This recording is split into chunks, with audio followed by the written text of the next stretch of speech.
I'll put this down so you can see what I'm doing.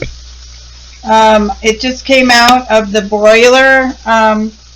I shortened the time to 15 minutes on the other side, 20 on one side, 15 on the other, and then 5 minutes or 4 minutes under the broiler, because this one is a little bit smaller than the ones I usually have. So I didn't want to get too overdone. So I'm going to go ahead and show you how to cut that. And you can see I have the red potatoes with some butter and some chives on it. The chives that came from my mother-in-law's garden that she cuts all up and gives to us to freeze so we can use it all year round. Because here in Montana you only get them in the summer to grow. So, and then we have the carrots with butter and a little chives on there just for color and to make it look nice. We put the baked beans. I added barbecue sauce to those to make them a little spicier. And then we have the tri-tip. And so the tri-tip is going to be cut.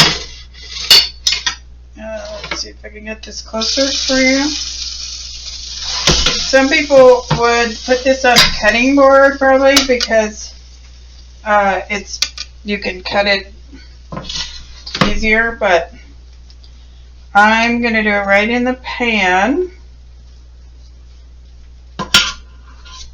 And so you could see on this one, let me put this closer to, if I can. Okay, so you could see a little bit more. I'm kind of caught in between here.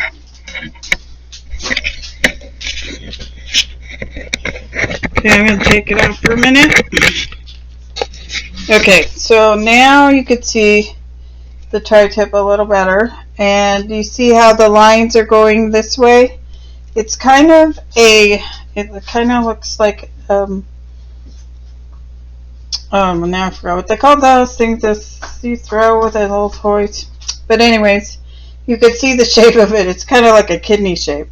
So all the lines are going this way are the grain of the meat. So when you cut beef, you want to cut against the grain. So if we cut this way, we'd be cutting with the grain. It wouldn't be as tender. So we're going to cut it this way. Okay?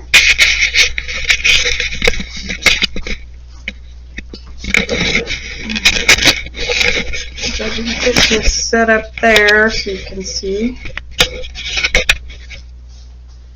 Huh, that works. Okay, so I'm going to start here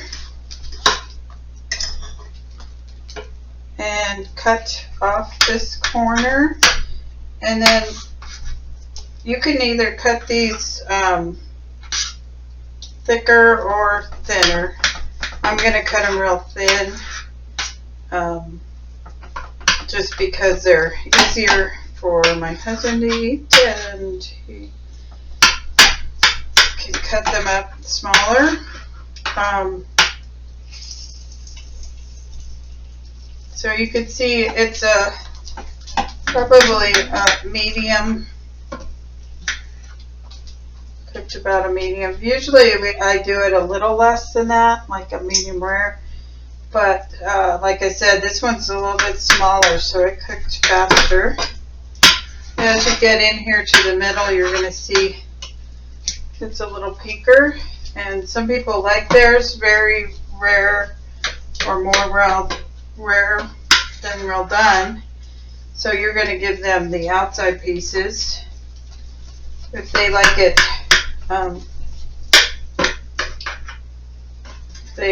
more rare, you're going to give them the inside piece. See how much pinker that one is? You can see it from there. Okay, so then you're just going to keep going along and cutting this till you have as much as you're going to need. You may need the whole piece if you're serving several people. If not, then you're probably just going to cut the amount you need.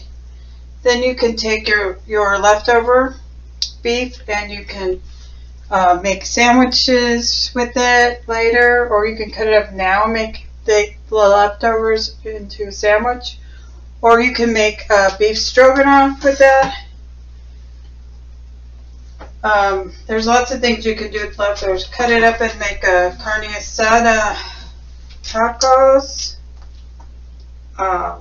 burritos.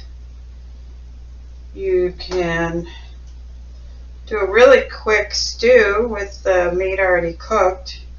Cook all your vegetables and potatoes and then cut up your meat just to warm up in the stew. You can make a quick stew that way. So there's lots of things you can do. And I'm going to just stop cutting at that point. And let's see, maybe up way up high now there. So I'm just going to share with you that I am doing a Mother's Day podcast, Mary's Real People's podcast. I'm doing till Mother's Day. I'm going to be doing Mother's Day things. So come tune into Spotify and find me there. It's on my Facebook page also. And if anyone's interested in telling the story about their mother, you can message me and let me know so I can set that up with you. This was a little verse that I wanted to read to you today that I thought was very appropriate for what I do and what you probably do, because the whole point of this of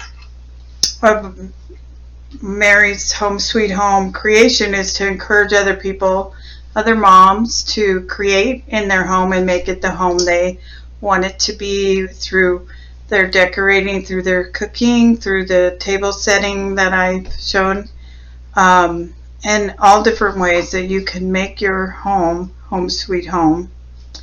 And this says, God has given each of you some special abilities. Be sure to use them to help each other, passing on to others God's many kinds of blessings. That's 1 Peter 4:10. And every talent that I have, you have given me, Lord. May I have the wisdom to use this ability to your glory. Amen. So all those special gifts that we have, that we may just think are ordinary things that moms do, or that you learn to do, and you don't realize that all of those things are gifts. We need to thank the Lord for all those gifts He gives us. If you noticed, you may not have noticed, my husband doesn't always notice till I ask him, but I did cut my hair, and that's one of the gifts that God gave me, is the ability. I was a hairdresser for several years, and so I do cut my own hair because I know how I want it. So one day maybe I'll get a volunteer and I can show you how to cut someone's hair. That's one of the things I mentioned that helped save our family dollars, so that made our home sweet home a little easier. And so every talent you have and you use with your family helps all of your family to have a better home sweet home. So I'm glad you came to watch this, and I know you only got to see the pictures last time, so hopefully you learned something different about cooking the tri-tip and how to cut it. And don't forget to like and share the page, this video, and go and check out my Instagram and also the Real People's Stories on Spotify. All right. Have a good evening and week.